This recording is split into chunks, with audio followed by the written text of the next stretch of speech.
Hello, beautiful moms and entrepreneurs. My name is Charisse Walker, and I'm your host of the Unbreakable Mompreneurs podcast. This is a place where we come together to learn, grow, and inspire. So sit back, relax, and let's get started.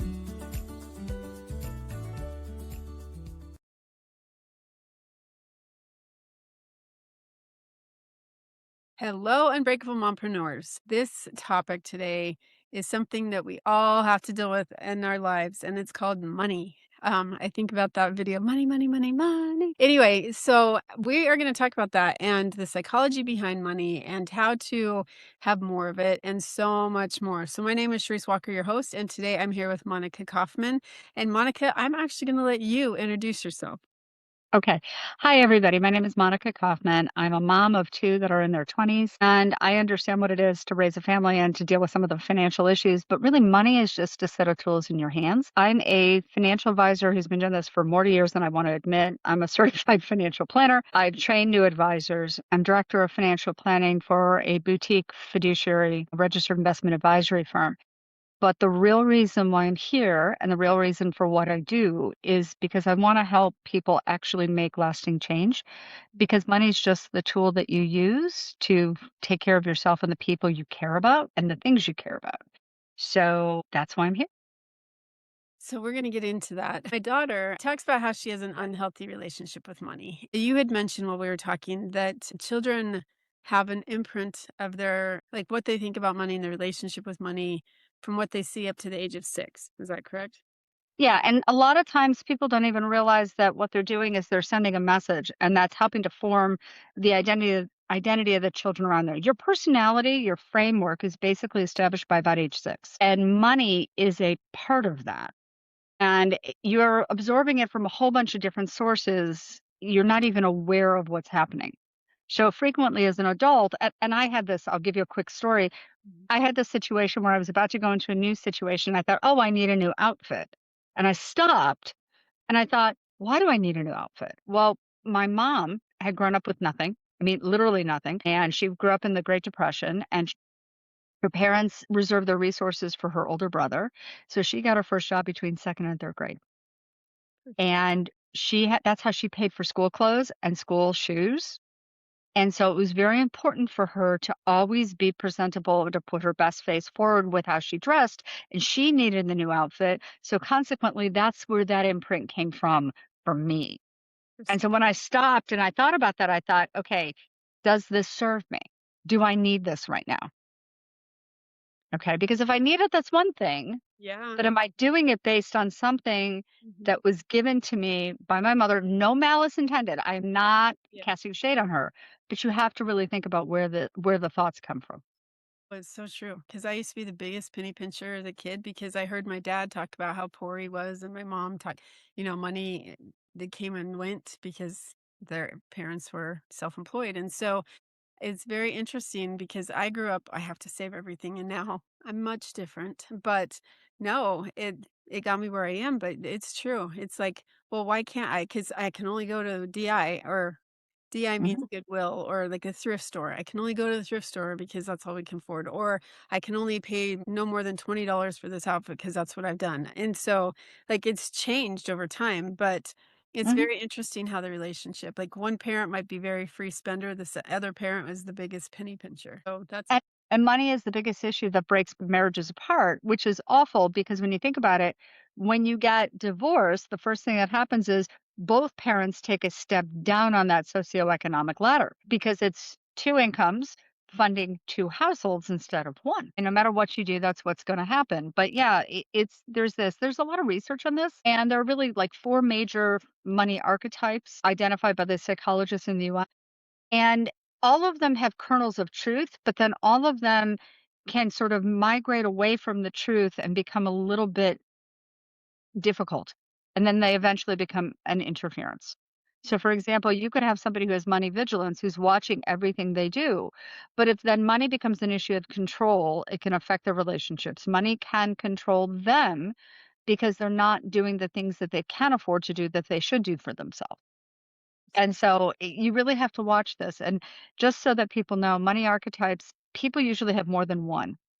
So they'll have different pieces of different things, and they usually reflect truths. They're established for us by age 6, and there's no malice. There may be malice, but usually there is no malice intended by the family members when they do this. But you really have to stop and think, is it the 6-year-old me making decisions with my money Mm. that's driving this, or is it the adult me? Because one of the things I see, and I don't know if you've seen this, is you see people who are phenomenally capable and have mastered all sorts of things for their careers or different areas of their lives, and yet the 6-year-old is still in charge of what they do with their money. Yeah, because then they come to ask you to borrow money, and I'm like, "I know how much you make. Why don't you have any money?" It's because 'cause they're, like, spending like crazy, and so, anyway, no, that's N true. And one of the other things, I don't know if you've seen this, it's interesting because they talk about the fact that most luxury items are not purchased by the upper middle class and the upper classes. They're purchased by the middle class and below. So people who tend to have money tend to not waste it on a logo or on a label. They buy quality. They can afford to buy whatever they want, but they choose to buy quality and maintain it. Not necessarily, they're not looking for approval from anybody else based on what they wear. That's true. I'm, like, thinking of all my rich clients. I'm like, "Hmm." Um, it is high quality, and as I have increased in my socioeconomic status, I realize the quality lasts a heck of a lot longer. My husband has a pair of shoes from a big box store. He's like, "These shoes I just paid $30 for, I already feel the ground." And I'm like, "What do you Right. mean by that?" And he's like, "Well, that netting part of it before it hits the ground, I already feel that." And, he got them a month ago, right? And so $30 shoes, but then you have to go buy another pair. So let's do the math. Right. So, or it doesn't matter. There is a difference in quality.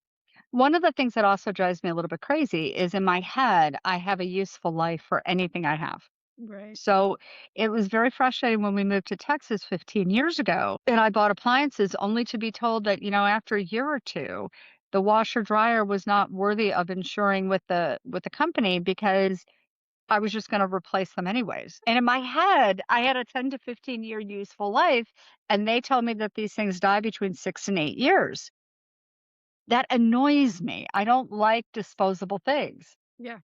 Well, especially because when we grew up, things lasted for 30 years. Like you never had to replace it. And I mean, we just replaced this week, but a range and microwave, a double oven, refrigerator, and dishwasher. Okay, you're redoing your kitchen. No, not intentionally. They all went out. Okay. Oh god. So, and then we also have this other house for finishing, and so we had to get new stuff there. But I mean, seriously, it's just crazy. And we bought our fridge 15 years ago. I'm like, why is it not working? I'm very frustrated. Well, and what I was told with the refrigerator when I asked the repair guys, Mhm, okay, from the warranty, and I said, "Hey, mhm. how long can I expect?" They looked at me and they said, "Your refrigerator will last a little bit, somewhere between 10 to 12 years." Well, I'm looking at it and I'm like, "Okay, when am I gonna have to deal with this?" I would rather be proactive Yeah. and replace it intentionally than Mhm. have it go out and lose the food or whatever. It's just I would rather manage it and take care of it preemptively. So Yep. That's that's on my list of things to do. okay. But as a realtor, I heard you use the word warranty, home warranty. Like these are good things. And they paid us out. It was cheaper to just pay us out than we're not going to fix this again. So here you go.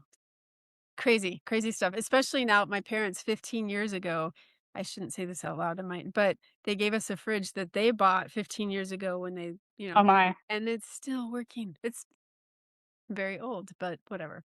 Okay, so I wanted to ask you a question, and if I'm overstepping, let me know. But you You're work not. for a company. You mentioned something when we were talking that I want women to start thinking about because you said that you wanted to be paid a certain amount. And what was the response to you? Well, they asked me to take on an additional obligation that I had been doing sort of ad hoc at Mhm. that point. And the comment was they said, You're going to ask me to take this on. I'm going to be evaluated for what I did with this. This is going to require extra time on my part." And they said, "Yeah." And I said, "Is my salary going to go up?" And they said, "No." And I said, "Why not?"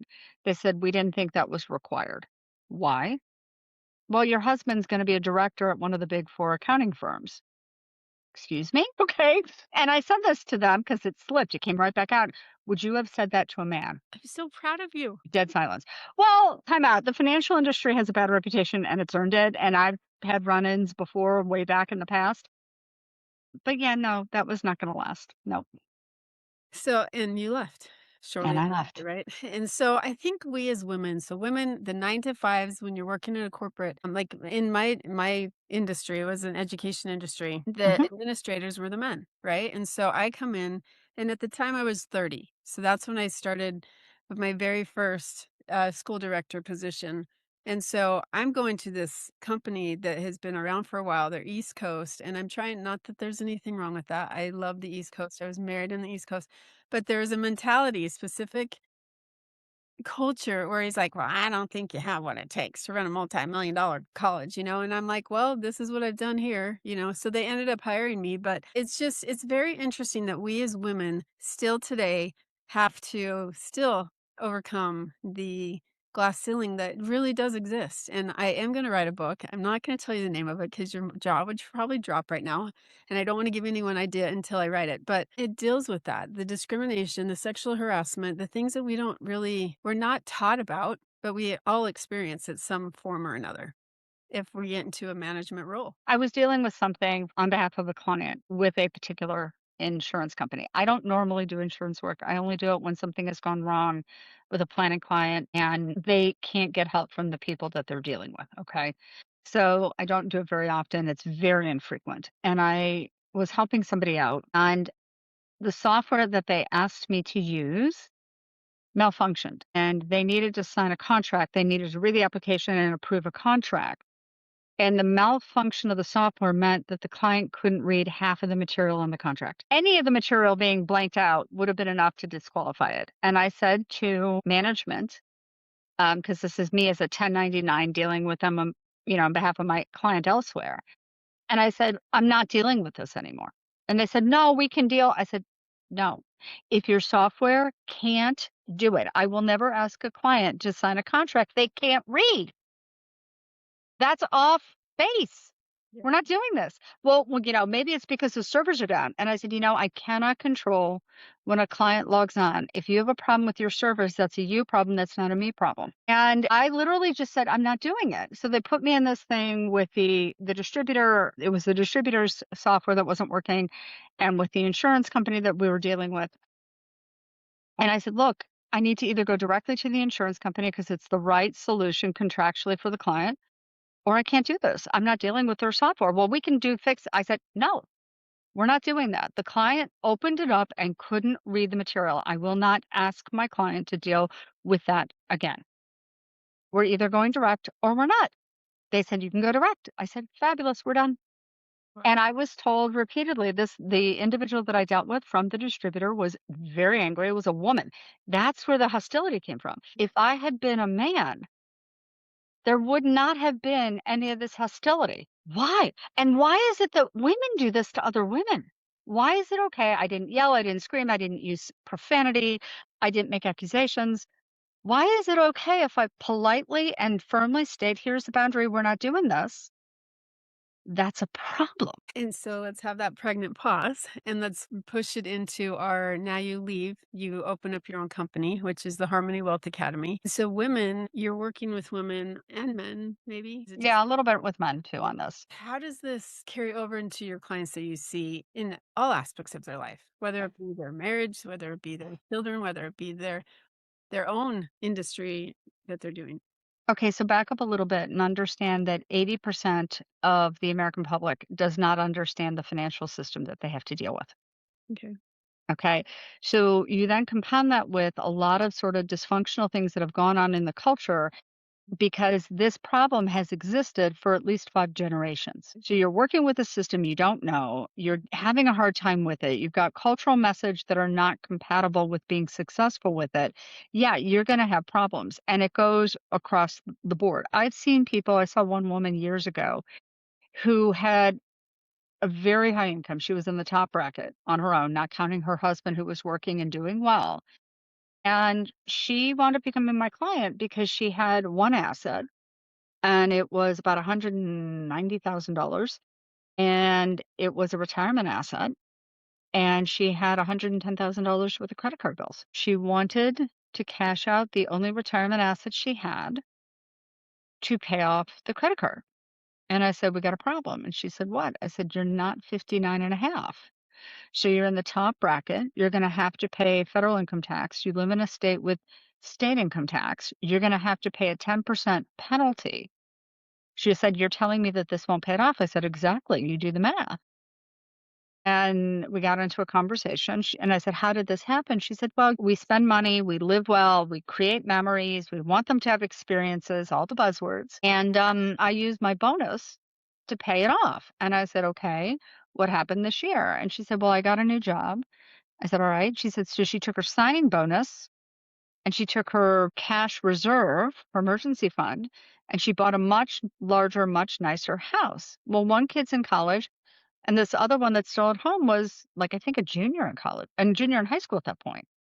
I said, "Okay, so why did you buy the bigger, nicer house?" She said, "Because I wanted it." Okay. So now the only thing you have to pay off this debt, this high interest debt, is this. And she said, "Yes." I said, "Okay. Are you putting anything away for your retirement now?" She said, "No." And she was older than I am. And I said, "Okay, I said, "You can cash this out. You absolutely can cash this out. But tell me something." And she said, "What? Is your husband saving for retirement?" She said, "No." I said, "Okay.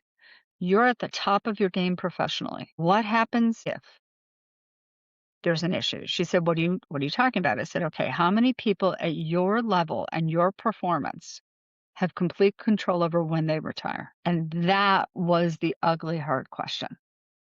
It's like, what happens if?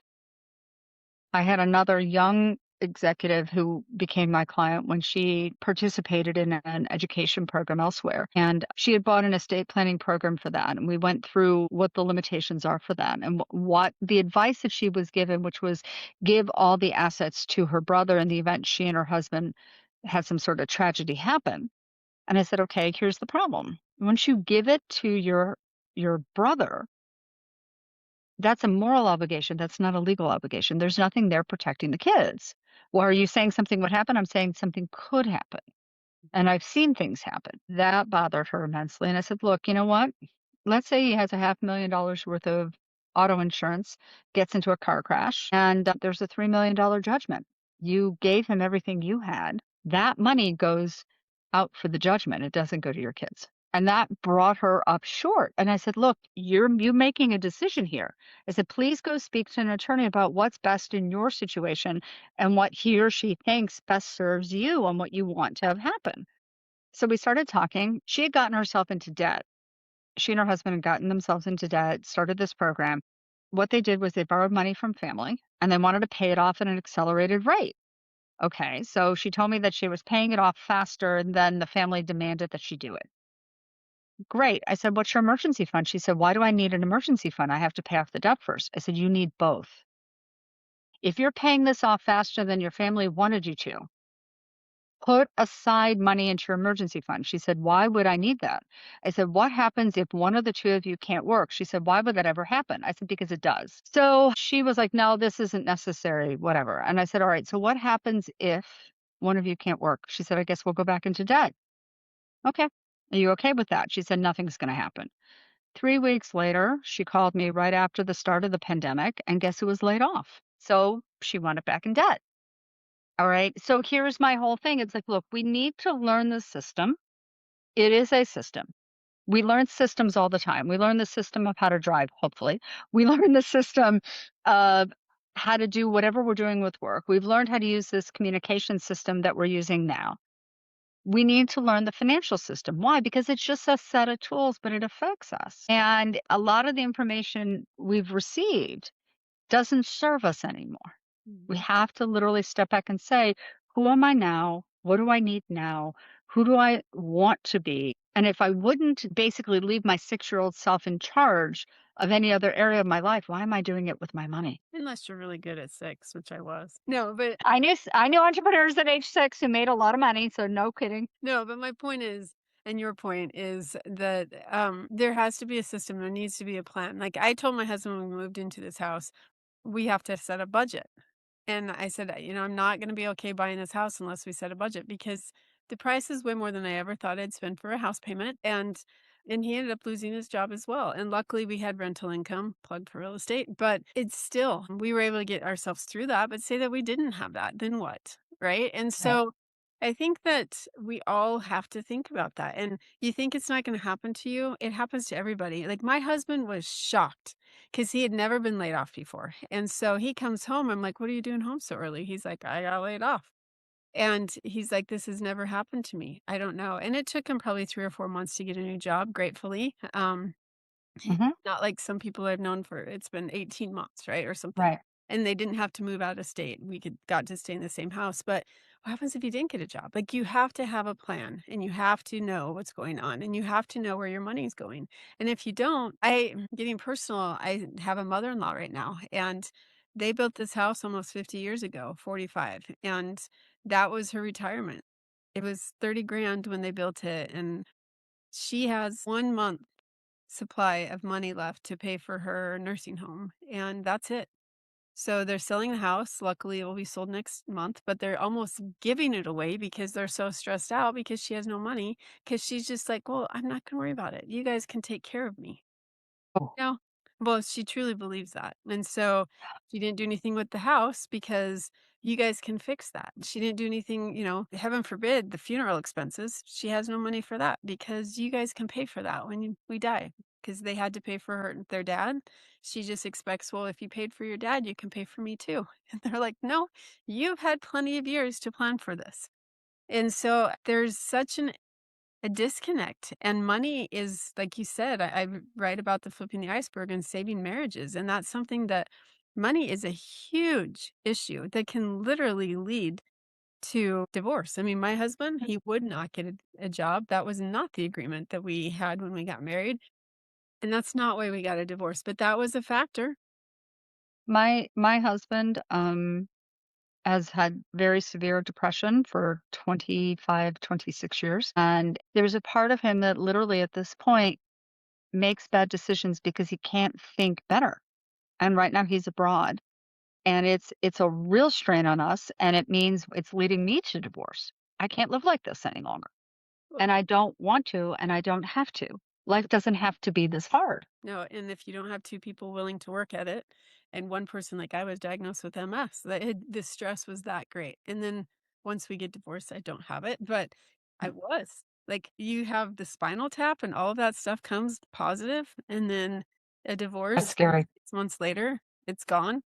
I mean, how is that possible? And so, those are the type of things that because of finances, it can really put a strain. So Yeah, and that's the whole thing. It's sort of like, look, if we just sort of think of it as a tool in your hands, mhm, it becomes an extension of what's going on inside of you. So I am all sorts of sympathetic and empathetic. What happened in the past, we can't change. The question is, what do you do right now? mm, Okay. I have made mistakes along the way. I have stumbled. There are some things that I now have to clean up that are issues that I have to fix. We all go through it. The question is, what do you do today and stepping forward? Okay.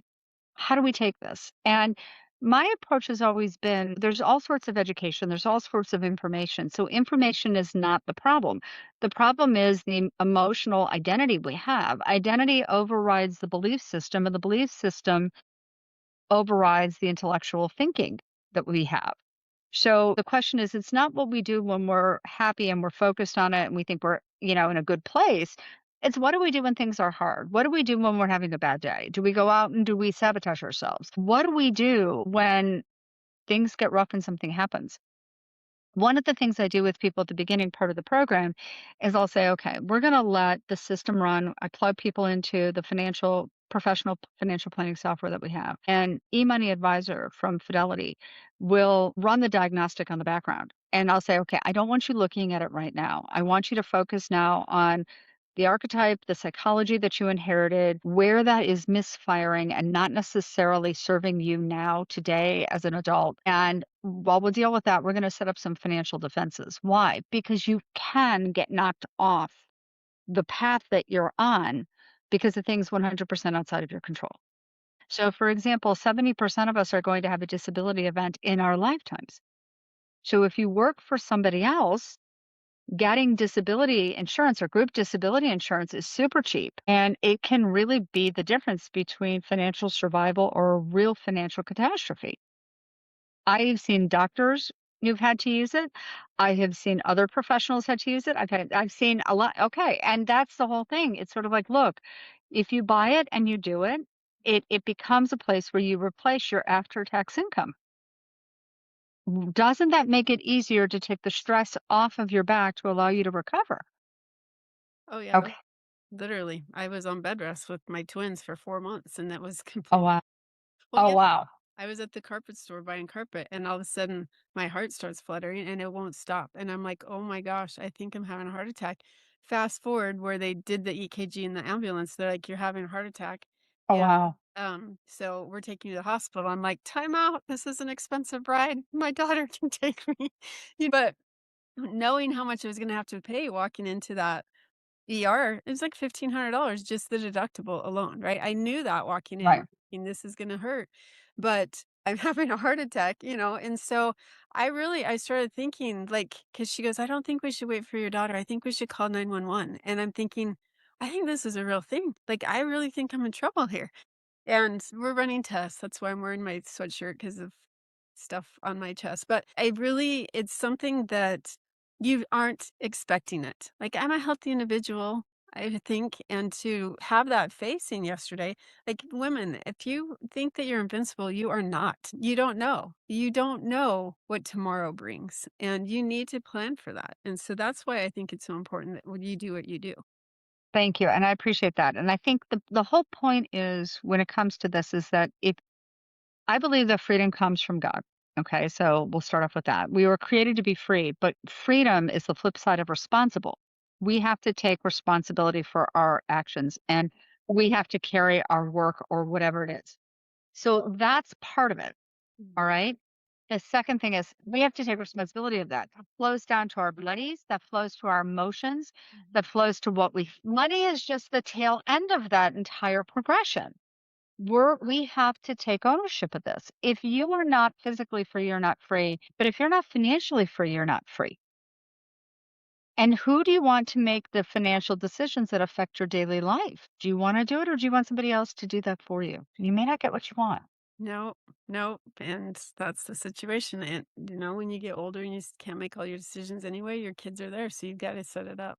I did wanna talk about you described your program, no, like Noom, kind of the weight loss program. You have set something up for the financial side. It's kind of a Correct. program. That's what the Wealth Academy is. So the Wealth Academy is just sort of it's a financial program.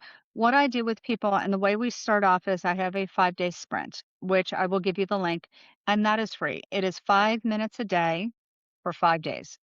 And the purpose of that is to sort of help you identify Mhm. where your archetypes are and what may be getting in your way so that you can see how the 6-year-old you may be affecting your results today. After that, there's a workshop that you can sign up for where we talk about the antidote and how to approach that. And then there's the program. And the program is designed to be the first part is 16 weeks, the second part is 20 weeks. And it's designed to literally teach you from the ground up a system to get it organized. If you have Ks all over the place and things are in different places, you get it organized, you get it under control so that you have a dashboard to help you and then the other piece is you actually learn the retirement system in the United States and the retirement savings. You learn what the investments are and how to evaluate them. The purpose is it is pitch free.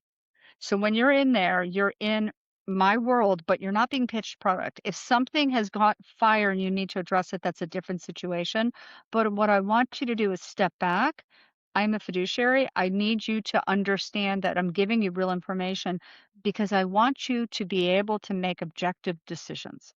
So if you work with me as an advisor later on or you don't, I still want you empowered to feel confident making your decisions. The more you know, the more confident you are in what you're doing, the better the decisions will be, and the better your relationship with a confident financial advisor will be. I am tired of seeing people within my industry not rise to the level of the standards they should hit. And the only way to fix that, quite frankly, is to empower people who are buying. I want the consumer empowered. I want the power back in your hands. So that's what we do. Very articulate and well stated, and I love that you do that. It's an amazing program, it sounds like. And so, Monica, thank you so much for being on. Thank you for having me, and it's a pleasure. And how would they find this program? Okay, so I'm going to give you some links, but the website is Harmony Wealth Academy. The parent company, I'm part of Harmony Asset Management. That is harmonyam.com. My email I'll give you as well as mkaufman@harmonyam.com. So you'll have all of that. Yeah, it'll be in the notes. Well, again, thank you so much. And Unbreakable Moms, money, money, money. You need to prepare. You need to have it, and you need to know how to spend it and use it to your best interest. And so go try. It's a 5-day program that's free. So why would you not try that and then find out more about it? So 5 minutes a day. This is not going to take over your life. I promise you, you are busy enough. yeah. You don't need that. No, that's fantastic. And especially as like if you don't do well, and I've seen this time and time again, if you are not a good money manager, it carries over into your business. So as we talk about being a Yeah. mompreneur, you're going to run your business like you do your home, and it's not going to be good maybe if you don't have a lot of money because you spend it too much. So you got to figure this out so that you can have a successful company as well. The way I would say this to people, and I mean this from the bottom of my heart, if you don't get a sense of the psychology, how that your emotions and your identity is affecting your money, either your personal side is going to destroy your business or your business side is going to destroy you personally. That's very true. Okay. So I want you to be successful and I want you to have control. I don't want somebody to ever control your money and therefore control you. Thank you so much. And moms, make it a great day. Take care. Beautiful moms, remember, you are unbreakable. Keep illuminating the world with your strength, pursuing your dreams, and reveling in the splendor of motherhood. This is Charisse Walker, bidding you farewell for now. Stay tuned for more empowering conversations on the next episode of the Unbreakable Mompreneurs podcast. Until then, keep shining bright. Signing off with love, Charisse Walker.